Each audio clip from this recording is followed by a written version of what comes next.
Welcome back to the Bronx Journal. I'm Pamela Barahona. Today, we're not going to deal with salsa, hip-hop, or the music genres that stereotypically define the Bronx. We're going to introduce you to a genre that's often criticized and in many cases misunderstood.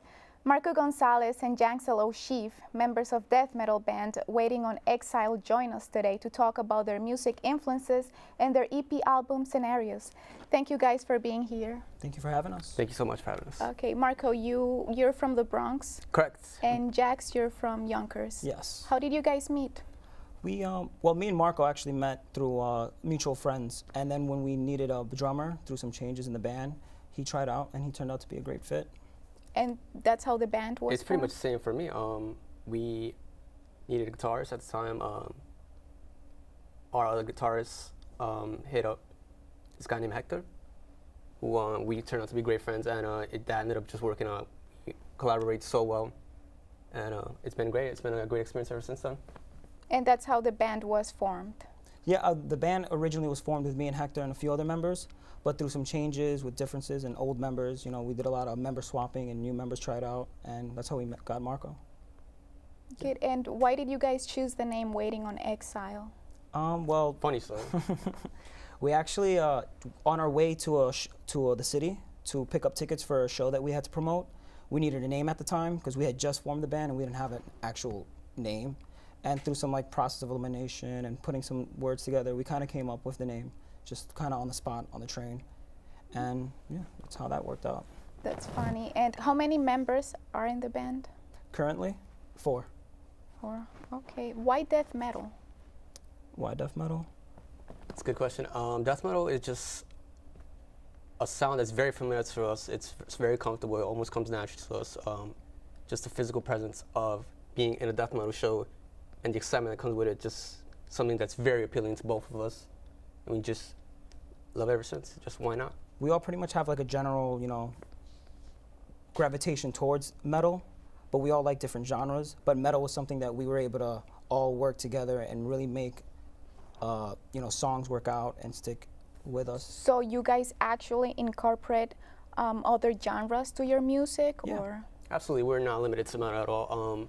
Very open to many genres. Our song becomes a lot of, let's say, that's the progressive side of death metal that we play. So it incorporates a lot of genres such as jazz, folk, flamenco here and there, sticking to our Latino roots almost. We like to have like different forms and different sounds that music can provide. So we like to incorporate lots of Latin style, and which can give us an Arabian sense sometimes for cleaner parts in our music, where we like to mellow out and really just have fun with things we do.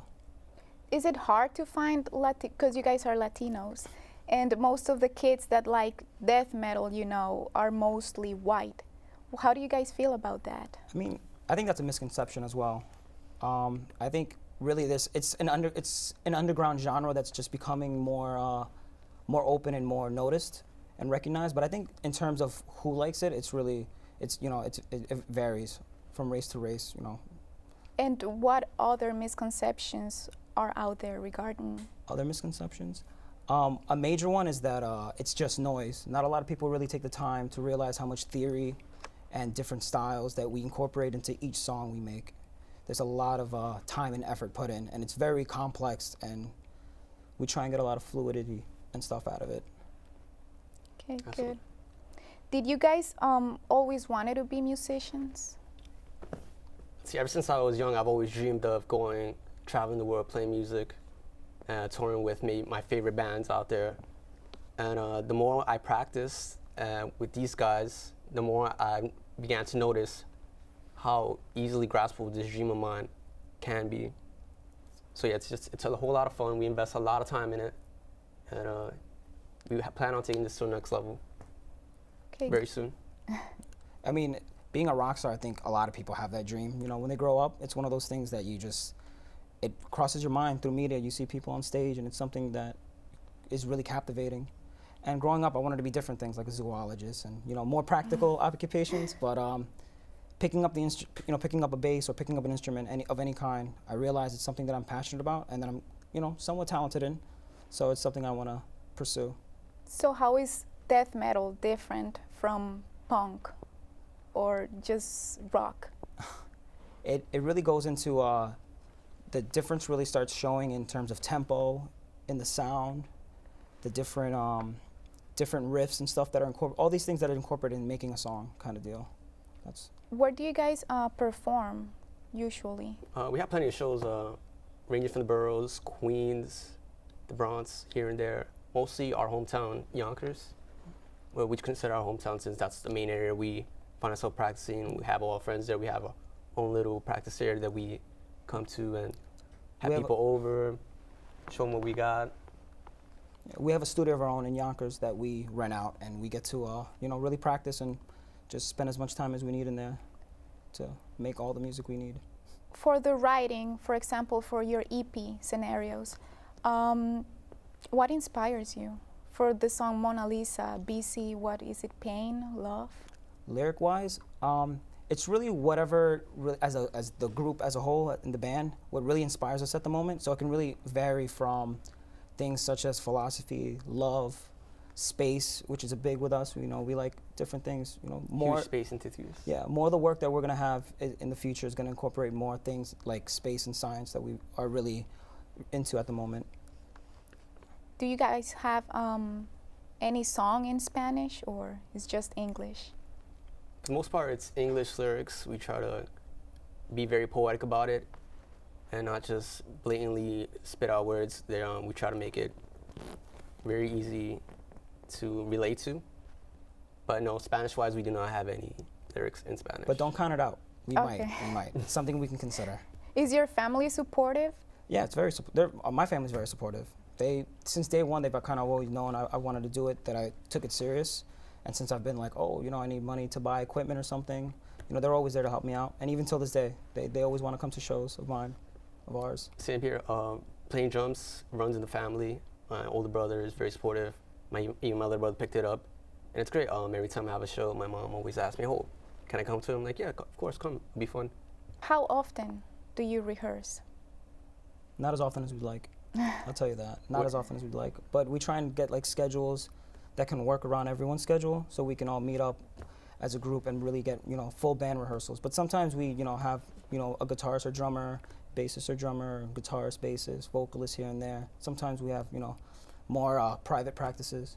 But yeah, we try and get as much time as possible. Which famous musicians you admire? Tons. For instance, a band called Between the Bear to Me, huge influence on us. Another one called The Contortionists. Every time we come to the city, we're pretty good friends with a few of them, so we say, hey, how's it going? Like the bassists especially, very down-to-earth people. You'd be surprised. It's just a great feeling, admiring these bands. And then when they come to the city, and then they're just right there within talking distance, and you just find out how many things you have in common. It's just a great feeling. So if you had the opportunity to go on tour with any band, which band would it be? I think some of the bands he just mentioned, like the ones that inspire us, Between the Bear and Me, those are some. But we like to imagine ourselves touring with bands that incorporate the same styles that we do. So some bands like Veil of Maya, Wretched, those are like a few that we really like. Okay, I'm sorry guys, because I'm running out of time. What advice would you give to someone that's trying to make it in this industry? Lots of patience. I mean, I wish I knew myself, to be honest. I think we can all use advice in terms of making it in any kind of industry, whatever it may be. But I think you should just find something you're passionate about, whether it be music, art, or anything, and then just try and invest as much as you can into it, because the reward in itself is just doing something you love. Okay, guys, thank you for being here. How can you guys be reached? Well, we can be reached through Facebook, which is a great way of connecting with us. Facebook.com/waitingonexile. Also, you can reach us at youtube.com/waitingonexileband.com. Yep. Okay, it was great having you guys. Thanks for having us. We'll be back with more of the Bronx Journal, but first enjoy this video clip called "Man Behind the Curtain" by Waiting on Exile.